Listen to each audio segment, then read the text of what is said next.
For the record, I'm done trying to make y'all comfortable. For the record, you ain't trying to grow, then it's done for you.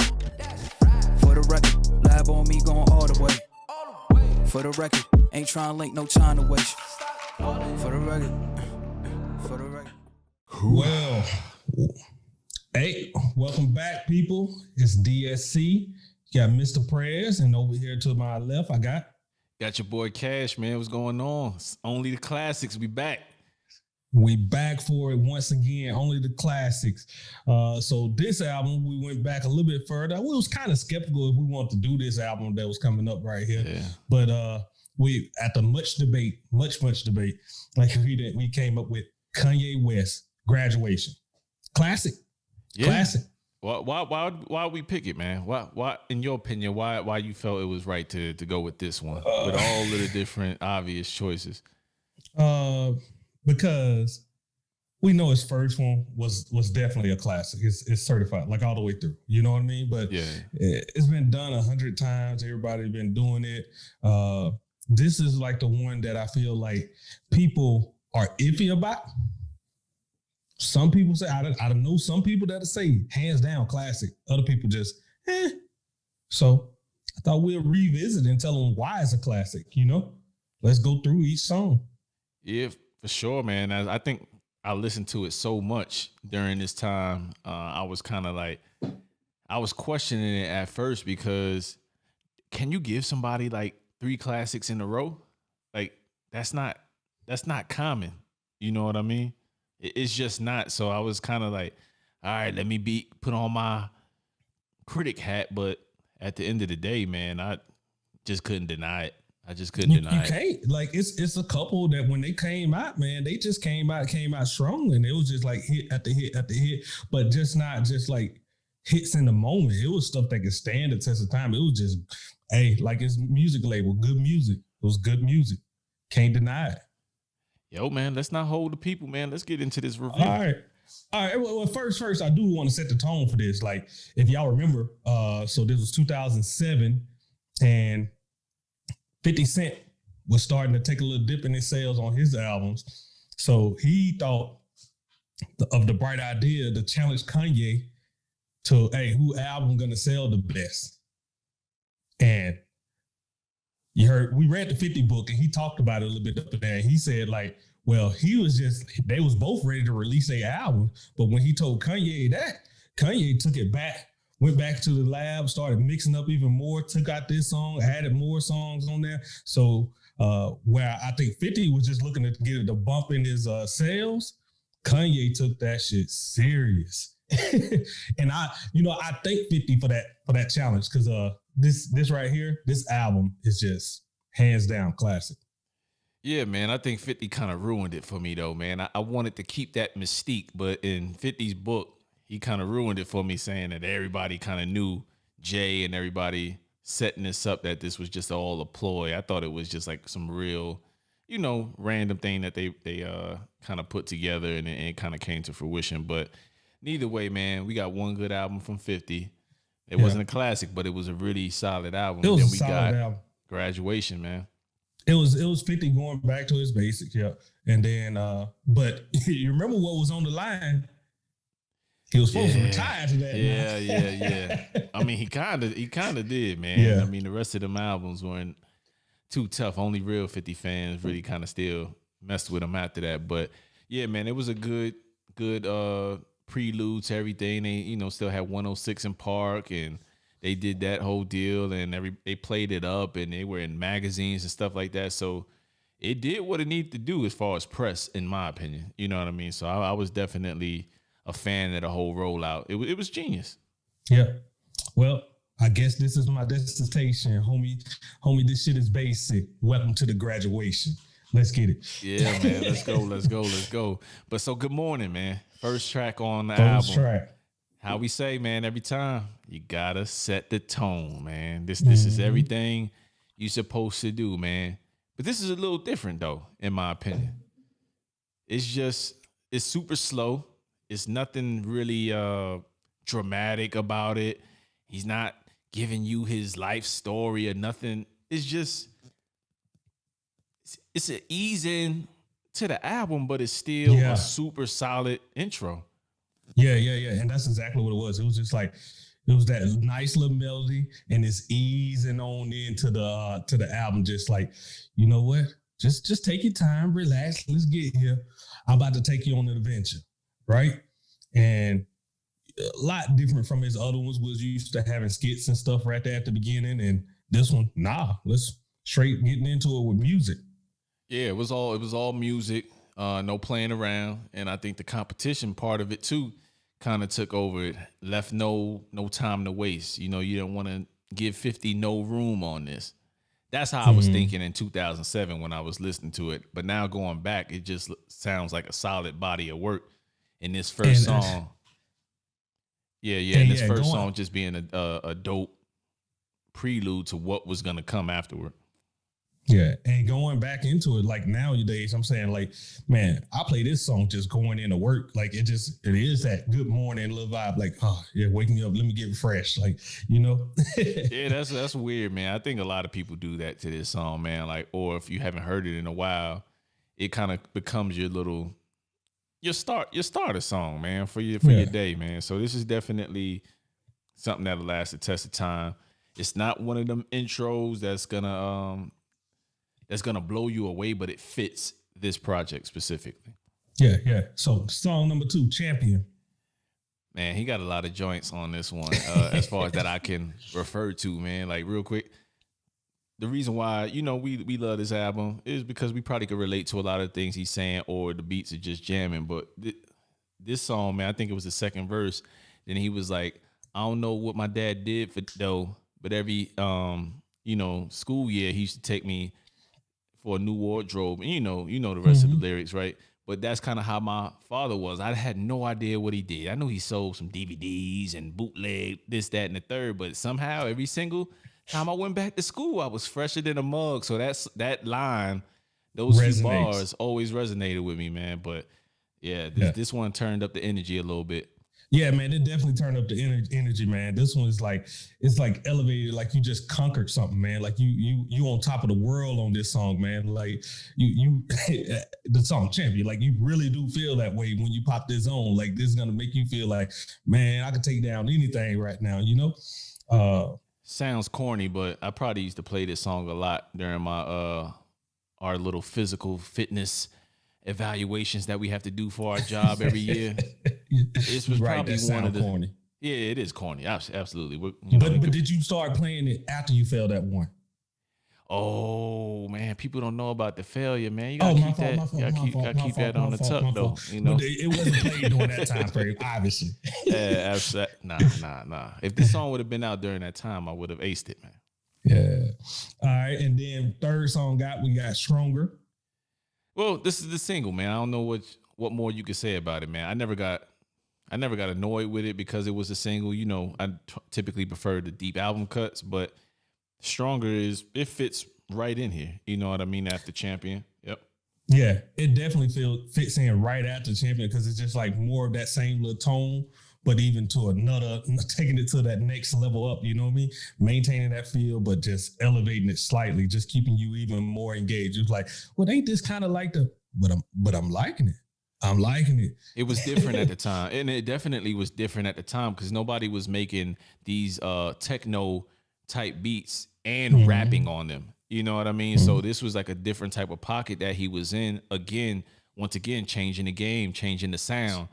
Yeah. I don't remember. Do you remember a rapper rapping over this type of stuff at the time? I was left on this thinking like, do anybody make real shit anymore? Yeah, but it did. He just had a lot of lines. Greatness.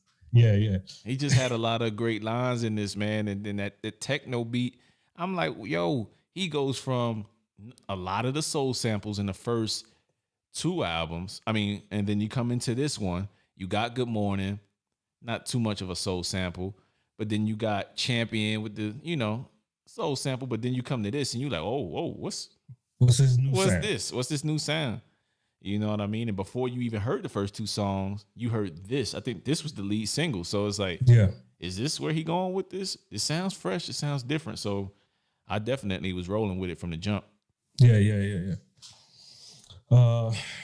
Then from that, we got I Wonder, and that slowed it down a little bit.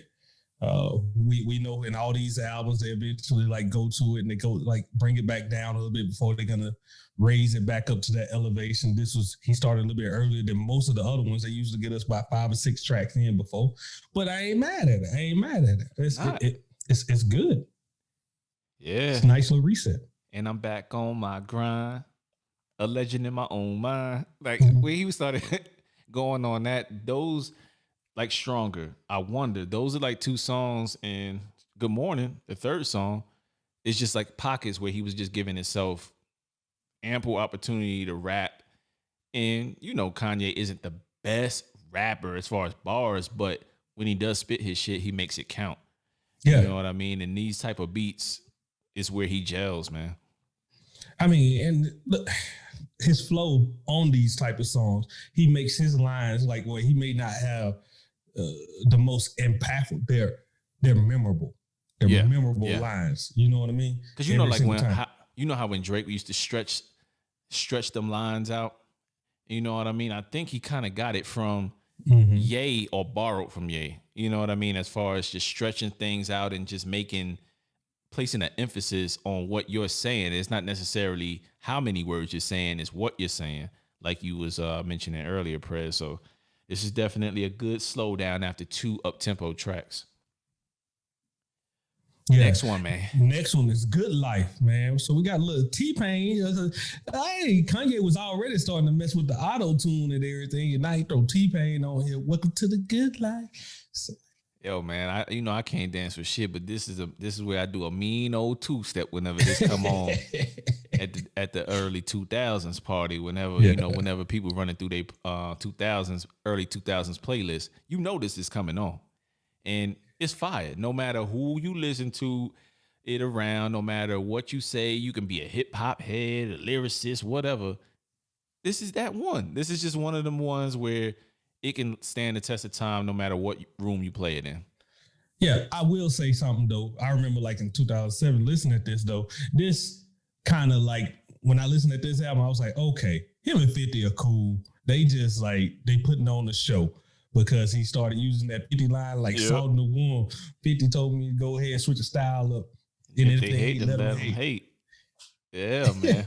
Yeah, that's and then everybody thought it at the time it was a big diss. Like, ooh, you heard what he said in the hook? It was like he was showing 50 love, but doing a playful jab. You know what I mean? At the time, so ain't no way 50 would have let that cleared if they was really like against each other like that. You know what I mean? It was kind of smart to let it stay because he mentions your name in the bar and it ain't more promo. Right. It ain't necessarily in a disparaging way. It's actually just bigging you up. So brilliant opportunity on that hook right there. So and y'all gonna hear us talking about it. I mean, they made it a marketing ploy. So hey, it's still in my head to this day that they both went up against each other. That's how they both beefed up there.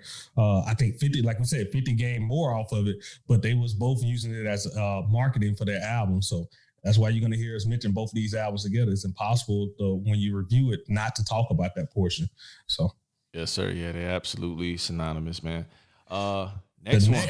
It's the anthem, man. This is my anthem, bro. I still play this on every time. Wait till I get my piss me off at work. Right. Piss me off at work.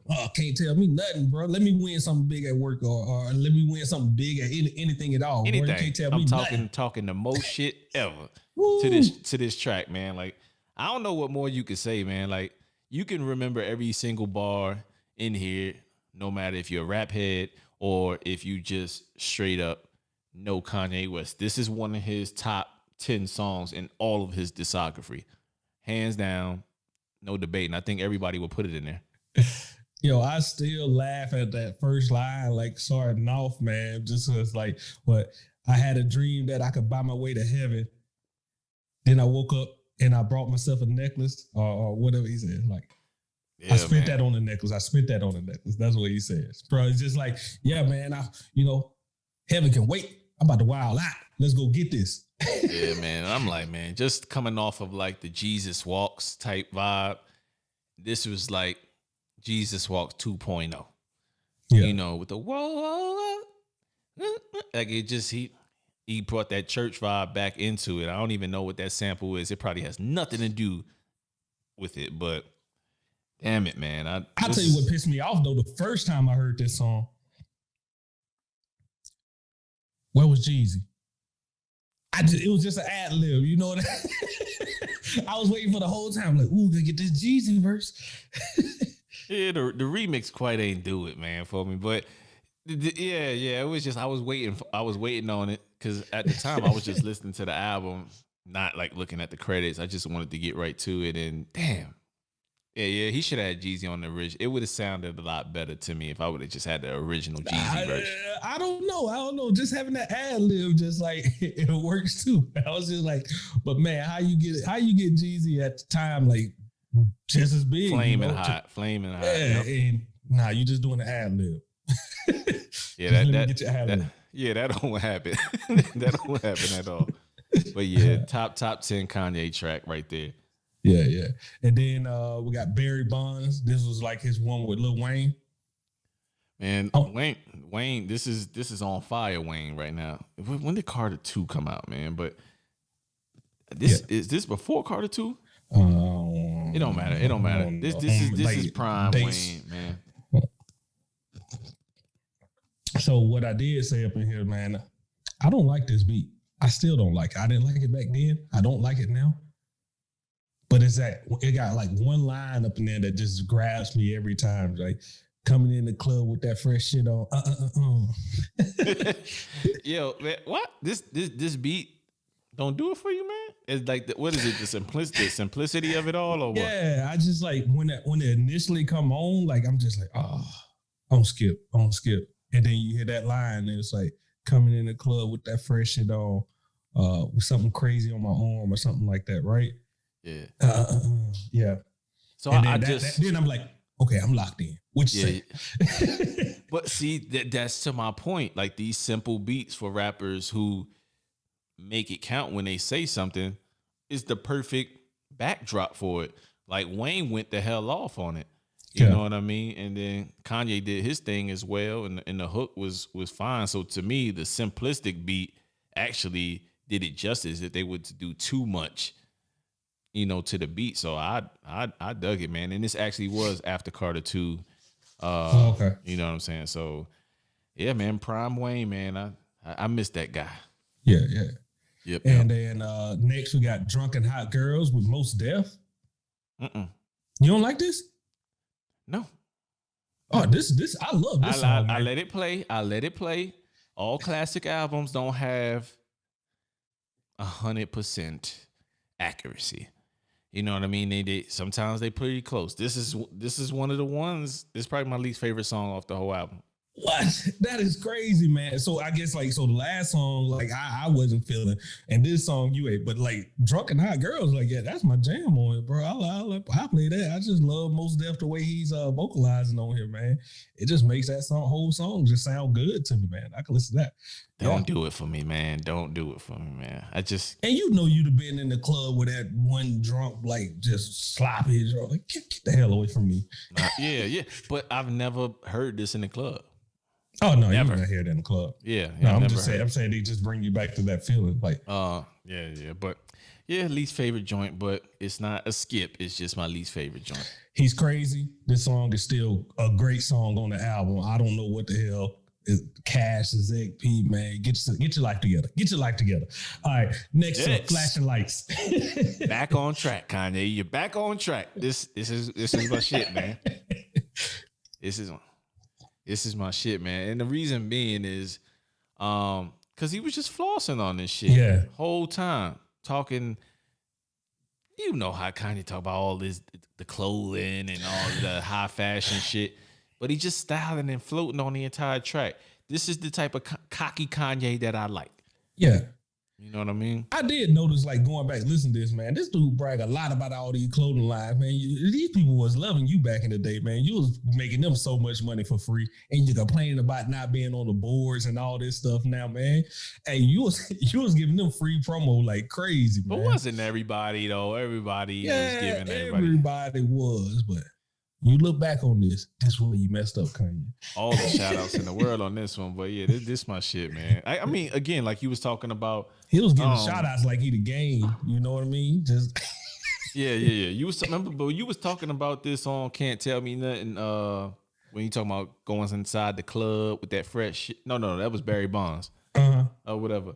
It's the same thing with flashing lights, man. When you walk into when we was going out, we in our mid-20s, that flashing lights, man, you felt like you all eyes was on you. Everything was about you, man. You know what I'm saying? And you walk in that club, man. You know, remember that scene on Paid in Full? You just feel like the lights on you. Exactly. Just like that. Yeah, for sure. The minute I walk in the club, bro, I was like, they've been waiting on me.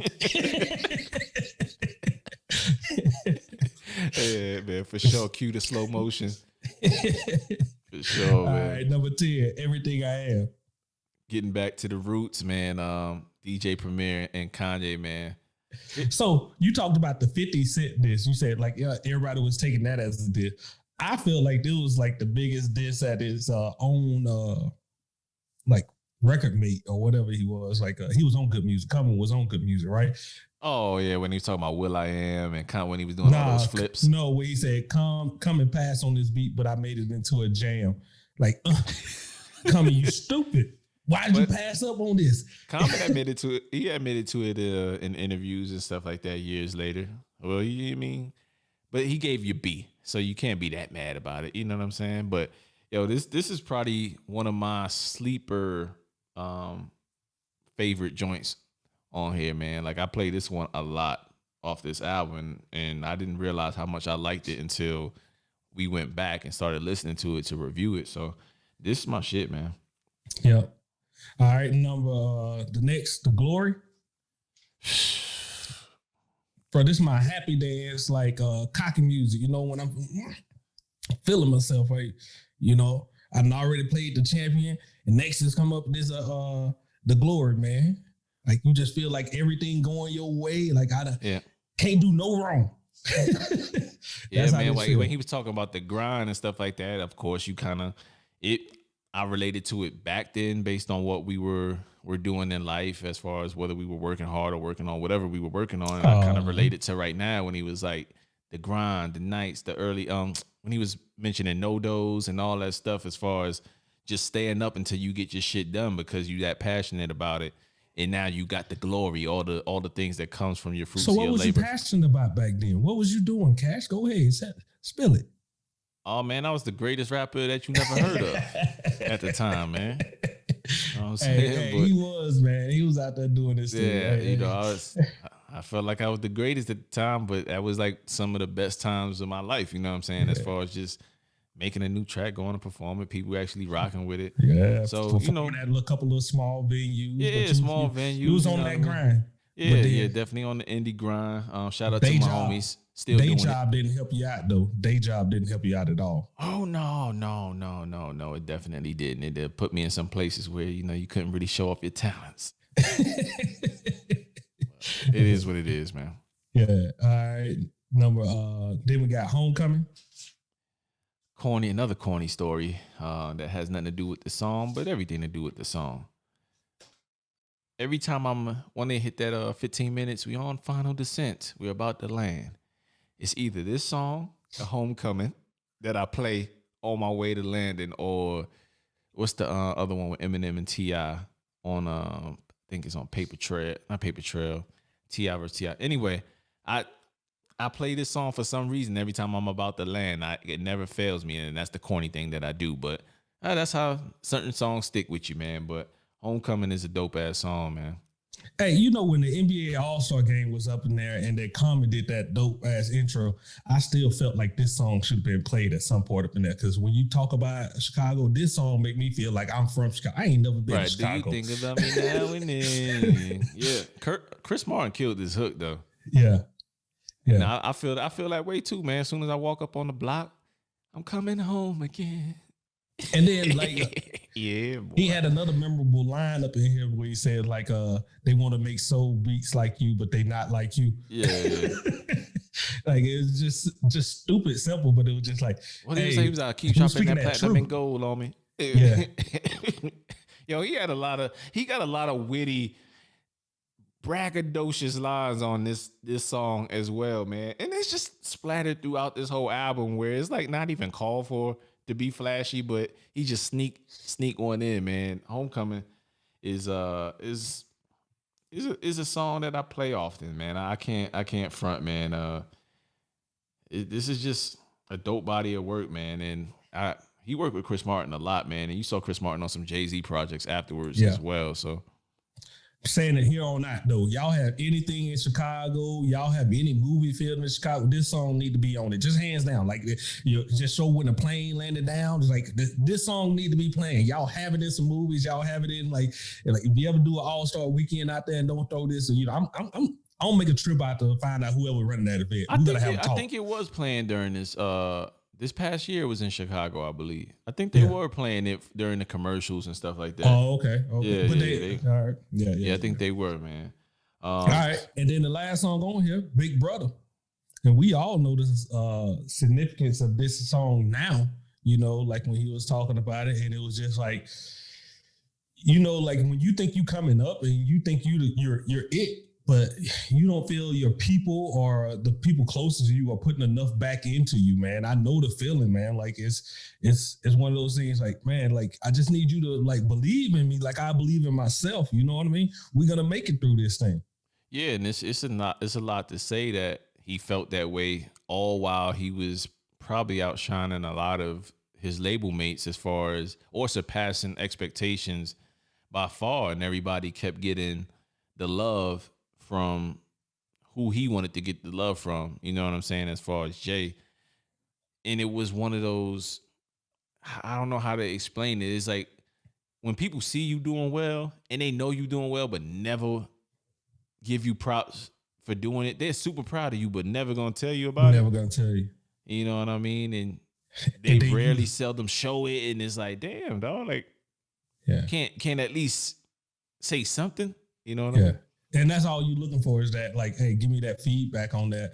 And then, but you start internalizing in your own head. And next thing you know, you like, well, I guess Beanie was more like a slam dunk and I'm more like a finger roll. But I got them singles, though. Yeah. Exactly. Like, it's just like, I guess it's more of like who you gravitate to. You know what I'm saying? Like, Ye was so different from the rest of everybody on Rockefeller. It was like, I think Jay just naturally gravitated towards the other dudes that he had more in common or could identify with. And Ye was just a little bit different. And, it happened, man. I don't put it out there, though. Like, I'm going to go ahead and say it. Like, it was like, this is what's a turn in hip hop. Like, the more gangster stuff used to sell the most out of everything. And then like Ye was coming in this different lane that it was a lane that was already there, but like nobody had done it like really like him. You had the Talib Kweli's, the Mos Def, but they wasn't out there like selling to the extent of the gangster dudes and stuff like this at this time. So nobody was really like, will it work? Won't it work? And then when he came in there and everybody the whole wave just changed and went that direction. And now you can be more of yourself and more of your personality into it. You ain't got to be gangster. You can just go out there and be yourself. And, as long as it's good music that everybody can listen to, it's going to be great. Yeah, I mean, and he got the praise years later when we're talking about Watch the Throne and all the other things that he did with Jay and how Jay, trusted him with his career as far as, making beats and stuff like that he's been on. So he got it back. It just took forever to get that respect. So I think that he always had that respect, or Jay always had that respect for him. It was just like, yo, man, I ain't got to give you the praise. I rocks with you. You know what I'm saying? So it's kind of one of those things where, it just made for a better song just because he was able to speak on it and you understood exactly how he felt and he left it there. I mean, so I think only like Unified, we had like one song that we are on this that was just like, but it's just one of those that's when you listen at the album, you're going to play through anyway. Like this is another one. When I pop in, I'm going to tell y'all back in the day, you still had to buy the CDs and everything. When you pop this in though, like I think I still got the CD back here, matter of fact. But when you pop that in, this was money well spent. This was a good ass $13 that you went out there and spent on this album. You know what I mean? So yeah, well, $9 if you called it ahead of time. We dating ourselves. So yeah, Best Buy. If you called it on those release dates, man, it was $9.99. If you waited till like a 3 to 4 weeks later, it was $13.99. So you make sure you was out there on release dates, man. Yeah. Overall, like we said, only the classics. We only cover down on stuff that isn't talked about or highly regarded as a classic. But you know, and I know, and you know, and I know, and you know that this is a classic, and you can't deny it once you go back to it. So shout out to Kanye, man. You know, it's music is separate from the person. That's all I'm gonna leave it as, you know, right there. Yeah. We just the music, not the person. hey, and I can tell you right now. So coming out the gate, Kanye was out there swinging, man. Late registration, college dropout, and then this, you know, and there was just all three, and they kept elevating each other, you know. One after the next, it was just doing better and better, you know, just elevating his startup. And the first one was already a classic. All right, man. Well, yo, let's wrap this thing up. But before we leave, got to let the people know what's next on the review. What's next on Only the Classics? Only the Classics. The next one we got, man, this was going to be very unique, man. Like Lil Brother, the minstrel show. Oh, man. If you don't know about it, we're gonna put you on to it. I can't wait for this one. Should have been in your catalog a long time ago, man. I cannot wait for that one, man. It's a good one. We're going to add this to the playlist. If this is your first time coming here, you like what we're doing, man, like it, subscribe, hit the bell, like whatever going on, man. And then just check for us. Keep coming out. Like I said, go on to the next one if you want to hear more. If you got an album that you think we should be reviewing, go ahead, put it out there in the comments or something like that. And we'll see about getting around to it. We're going to go get to the ones that we think are the classics that people don't know about first. But as we come down, we'll go visit these other ones with everybody else. So. For sure. Like you said, Little Brother's up next. If you like what you listening to, don't forget, you know, show us some love on Patreon or whatever. Don't Sleep on the Couch podcast or DSC_podcast. You can find us either way on there. Check us out on our podcast, our regular podcast that comes out every Tuesday. We'll drop this audio as well on our podcast. What is it, tomorrow? Or by the time you listen to this, you'll be able to tell a friend on the audio version as well. So, yo, I think that's about it, man. Hey, but before we do, like, that's not about if you're gonna comment about this, tell me, like, do y'all think he crazy about the drunken hot girls? I just like the song on here. Is he crazy for not feeling that? I don't know. Or am I crazy? Y'all, let us know, and let us know if you disagree with this being a classic. We also want to know that too. We down to debate. You know what I mean? We maybe bring you on sometime and we could discuss why you're wrong. All right, with that, we All right, peace.